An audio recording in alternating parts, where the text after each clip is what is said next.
Nanghingi sa akin ng Starlight yung dalawang pinakamalakas na member ng Team Fuego. Sabi ko bibigyan ko lang sila pag natalo nila ako ng 1v2. Pero hindi magiging ganun kadali ang lahat kasi ang gamit ko si Yin. Kaya kahit 2v1 ang laban, parang 1v1 pa rin. Gumamit pa talaga sila ng strategy. Yung gamit nilang hero, Kaja, tsaka Kari. Pagtutulungan niyo pa talaga ako, hindi kayo tatagos, boy. Baka akala nyo kung sino-sino na ako sa paligid. Wata, ta, ta, ta, ta, ta, ta, ta. Oy, nag-flicker out ka pa pero hindi ka. Lala, madaya, wait lang, teka lang. Baka ako, ano, kanya-kanya na. Palumpalo rin talaga tong si Bojok TV no? Ayaw mo ako pag-farmen, makulit ka, boy. Makulit ka, makulit ka. Sige, ikaw, sasabay ka? Sasabay yard, bra. Wala. Okay, kanya-kanya na muna. Ay, teka lang, mukhang kaya ko pa.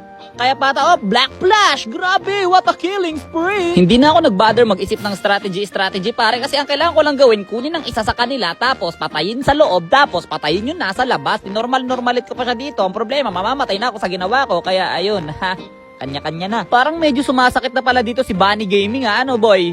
Sumasakit ka na ba boy? Sumasakit ka na? Ayun lang, sumalay second skill ko. Mama, kanya-kanya na.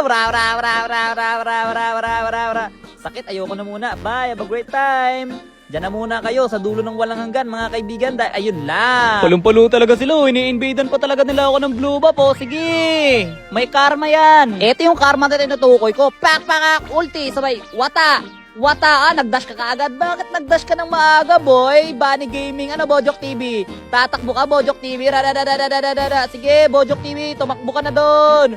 Tumakbo nga. Wala, boy, hindi kayo tatagos. Kahit isama nyo pa si Lerma Place, pare. Hindi kayo. Sumugod pa talaga. Sumugod ka pa. Akala mo hindi kita pipitasin porket nakatank build ka, boy. Ura! Bunny Gaming, nandito na ako. Andito na ang halimaw. Naka-flicker out, sayang. Trippings versus Bunny Gaming. Jay? Sabayan na nga, walang takbuhan, walang gamitan utak. Yun lang, nag-wind of nature. Recall muna. Tapos dito, habang nag-clear wave ako sa mid, bigla naman ako sinugod ni Kari. Nagulat naman ako sa iyo, Bunny Gaming. Kaya naman nunultihan ko siya ng ganyan. Sabi, pata. Kahit mag-wind of nature ka pa, hindi ka tatagos, boy. Teka lang, pare, medyo masakit ka. Dash!